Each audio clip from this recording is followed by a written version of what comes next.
बिस्मिल्लाहिर्रहमानिर्रहीम अस्सलाम वालेकुम। आज हम क्वेश्चंस देखेंगे इंग्लिश के। इंग्लिश में हम क्या देखेंगे आज? Sentence correction, sentence structure, appropriate preposition, appropriate wording कैसे एक इस सेंटेंस में हम इस्तेमाल कर सकते हैं। ठीक है, एक सेंटेंस में एप्रोप्रिएट कंजंक्शन कैसे इस्तेमाल कर सकते हैं, एक एप्रोप्रिएट जो वर्डिंग होती है एक सेंटेंस की, हमारा सेंटेंस कैसे अच्छा गुड लुकिंग हो सकता है। ये सारे क्वेश्चंस आज हम देखेंगे जो भी ग्रेजुएशन बेस पे पूछे जाते हैं या इंटरमीडिएट बेस पे। खास करके ग्रेजुएशन बेस के क्वेश्चंस हैं इस वीडियो में, जो कि मैंने CSS, PMS, PCS और जो भी दूसरे कम्पिटिटिव एग्ज़ाम है ना, मैंने उनके प्रीसी पेपर से या दूसरे कोई इंग्लिश के पेपर्स में से मैंने ये क्वेश्चंस उठाए हैं, पहले खुद अच्छे से पढ़े हैं, फिर आपको बता रहा हूँ। तो ये वीडियो आपके बहुत ही काम की है, इसको ज़रूर देखिए। तो आइए आज की वीडियो शुरू करते हैं। सबसे पहला हमारा सेंटेंस है, if I had money yesterday I would have helped him. ठीक है, बज़ाहिर तो मुझे भी ये सेंटेंस गलत नहीं लग रहा, आपको भी नहीं लग रहा होगा अगर आपने कंडीशनल सेंटेंसेस नहीं पढ़े। अगर आपने कंडीशनल सेंटेंसेस नहीं पढ़े तो कमेंट सेक्शन में बता दें, मैं आपको बता दूंगा। अगर आपने पढ़े हैं तो यहाँ पर एरर आपको तो जाहिर सी बात है ईजी होगा यहाँ पर एरर फाइंड करना।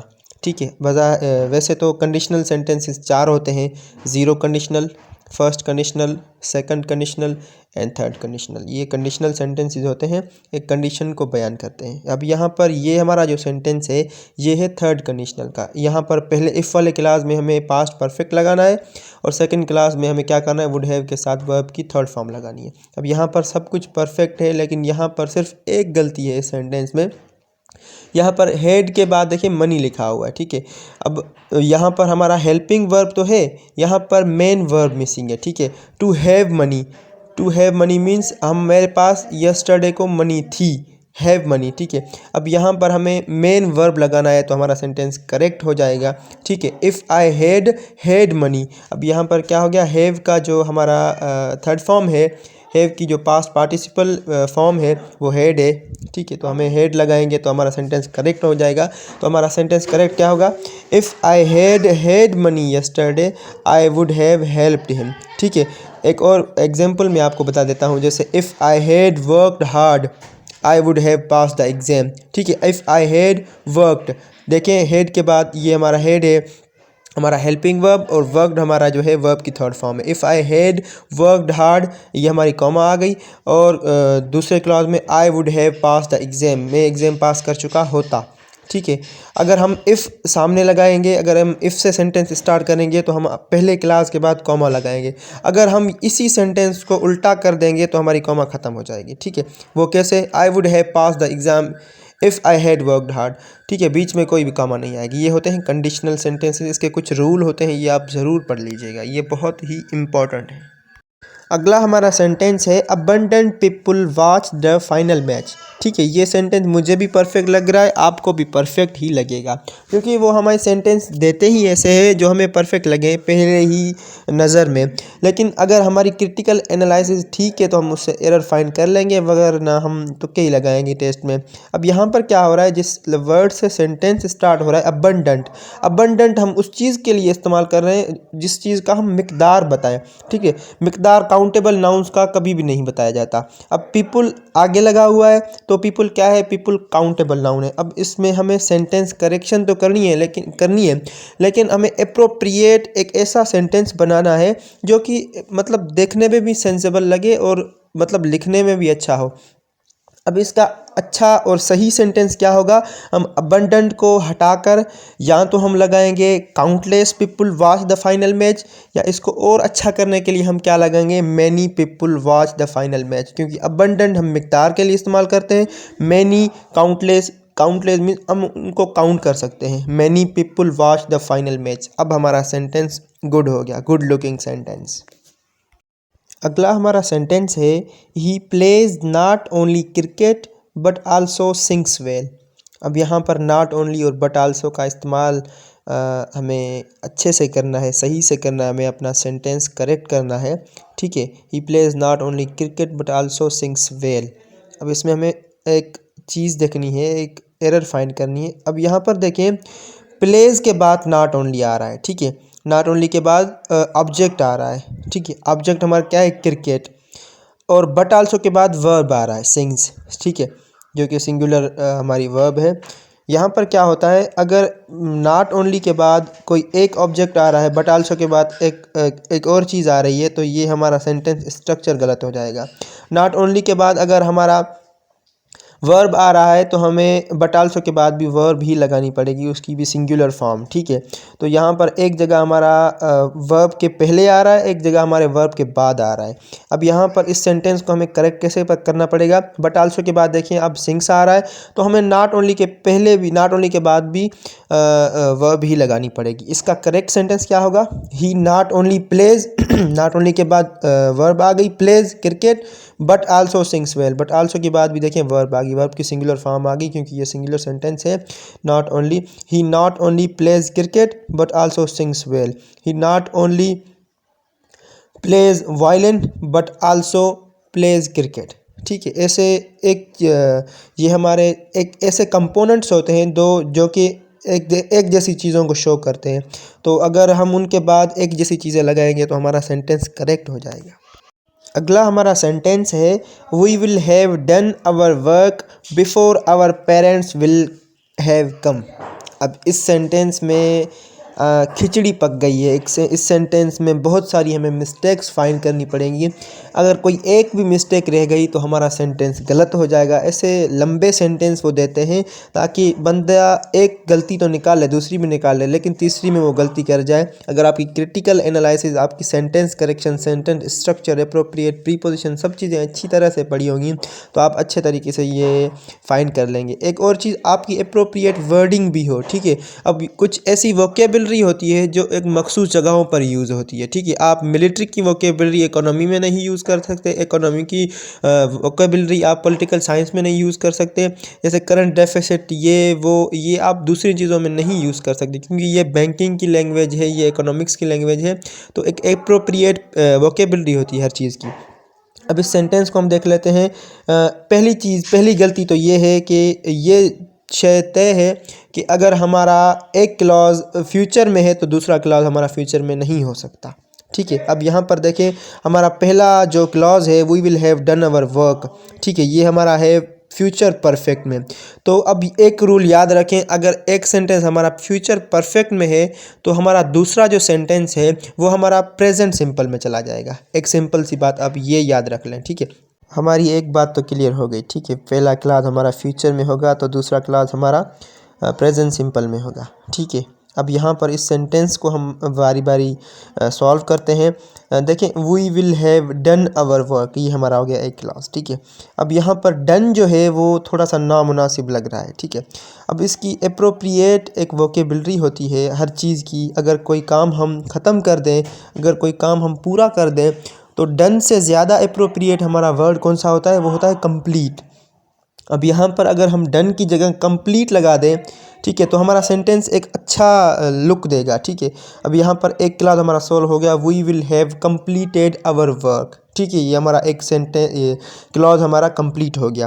अब दूसरा क्लॉज हमारा बिफोर, ठीक है, our parents will have come, ठीक है, ये हमारा दूसरा क्लॉज है। अब मैंने आपको ऊपर क्या बताया है कि हमारा दूसरा क्लॉज प्रेजेंट सिंपल में चला जाएगा। अब यहाँ पर क्या होगा, we will have done our work before our parents.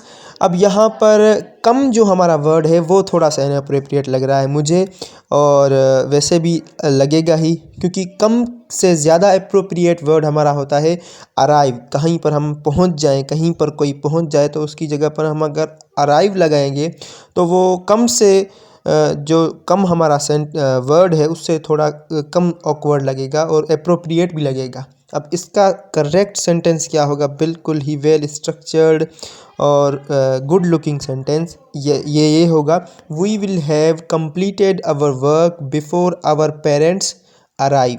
Our parents arrive, अगर आवर यहाँ पर सिंगुलर होती तो हम क्या करते, हम यहाँ पर सिंगुलर नाउन होता तो हम अराइव्स लगाते, लेकिन आवर पेरेंट्स, ठीक है, तो यहाँ हो गया हमारे पास we will have completed our work before our parents arrive. यहाँ पर एक और सेंटेंस है, everybody knows that he is when dash is health. अब यहाँ पर हमें अप्रोप्रिएट प्रीपोजिशन का पूछ रहा है। मैंने स्टार्टिंग में आपको बताया है कि हम सेंटेंस स्ट्रक्चर, सेंटेंस करेक्शन और एप्रोप्रिएट प्रीपोजिशन, एप्रोप्रिएट वर्डिंग आज हम इस वीडियो में यहीं देखेंगे। ठीक है, तो everybody knows that he is when dash his health. अब इस सेंटेंस में सेंटेंस की कोई स्ट्रक्चर की गलती नहीं है, यहाँ पर सिर्फ हमें अप्रोप्रिएट प्रीपोजिशन इस्तेमाल करना है। वेन के साथ कौन सा प्रीपोजिशन लगेगा, ठीक है, तो यहाँ पर वेन के साथ प्रीपोजिशन हमारा लगेगा ऑफ। वेन के साथ ऑफ ही लगता है। Everybody knows that he is vain of his health. Vain of means किसी चीज़ पर मगरूर होना। इट मीन्स सब किसी को, हर किसी को पता है कि उसे अपनी दौलत पर नाज है, या उसे अपनी दौलत पर गुरूर है, या वो दौलत की वजह से मगरूर है। अगला हमारा सेंटेंस है sir can I go home to get my notebook. ये सेंटेंस भी बिल्कुल ही परफेक्ट लग रहा है, लेकिन यहाँ पर सिर्फ एक चीज़ की माइनर मिस्टेक है। अब यहाँ पर सर के बाद देखें कैन। कैन क्या शो करता है? कैन एबिलिटी शो करता है। I can do this work, I can play cricket. ये हमारी क्या कर रहा है? एबिलिटी को शो कर रहा है। मीन्स हमें, हमारे पास, हमारे अंदर एक ऐसी ताकत है कुछ कोई चीज़ करने की। ठीक है, अब यहाँ पर ये ऐसे पूछ रहा है कि सर क्या मुझ में ऐसी ताकत है कि मैं घर जाकर अपना नोटबुक लेके आ सकता हूँ, या क्या? ऐसा कोई अजीब सा इसका सेंस निकल रहा है। ठीक है, तो यहाँ पर कैन इस्तेमाल नहीं होगा, यहाँ पर इस्तेमाल होगा मे, क्योंकि यहाँ पर ये रिक्वेस्ट करना चाह रहा है, ये कहना चाह रहा है कि सर मैं घर जाकर अपना नोटबुक लेके आ सकता हूँ। तो इसका करेक्ट सेंटेंस क्या होगा? Sir may I go home to get my notebook. अब यहाँ पर गो होम इस वजह से लिखा हुआ है क्योंकि होम अपने साथ कोई भी प्रीपोजिशन नहीं उठाता, ये डायरेक्ट ऑब्जेक्ट उठाता है। I am going home, she is going home, ऐसे इस्तेमाल करते हैं। ठीक है, इसका करेक्ट सेंटेंस भी यही होगा, sir may I go home to get my notebook. अगला हमारा सेंटेंस है they study French beside English. ठीक है, अब यहाँ पर क्या होगा? यहाँ पर इसमें हमें एक मिस्टेक फाइंड करनी है। इसमें मिस्टेक क्या है? इस सेंटेंस का सेंस क्या निकल रहा है? सेंटेंस की मायना क्या निकल रही है? They study French beside English. वो फ्रेंच के साथ बैठकर इंग्लिश पढ़ते हैं या स्टडी करते हैं। इस सेंटेंस का तो कोई सेंस ही नहीं निकल रहा। यहाँ पर बिसाइड जो है वो हमारा प्रीपोजिशनल ऑफ प्लेस है। ठीक है, एक प्लेस को शो कर रहा है हमारा प्रीपोजिशन ऑफ प्लेस। ये एक प्लेस को शो कर रहा है कि फ्रेंच के साथ बैठकर या फ्रेंच के साथ इंग्लिश पढ़ रहा है या क्या। इसका करेक्ट सेंटेंस क्या होगा? सिर्फ एक वर्ड की मिस्टेक है यहाँ पर। बिसाइड की माना है साथ में, और बिसाइड्स की माना है एम। अगर इसमें हम एस लगा देंगे तो इसकी माना होगी इसके अलावा। तो इसका करेक्ट सेंटेंस क्या होगा? दे स्टडी फ्रेंच बिसाइड्स इंग्लिश। वो फ्रेंच के अलावा इंग्लिश भी पढ़ते हैं या इंग्लिश भी स्टडी करते हैं। बिसाइड की माना है साथ में, बिसाइड्स की माना है उसके अलावा। ठीक है, किसी चीज़ के अलावा। She plays cricket besides football. आज का हमारा लास्ट सेंटेंस है ही इज़ स्ट्रोंगर देन एवरीबडी।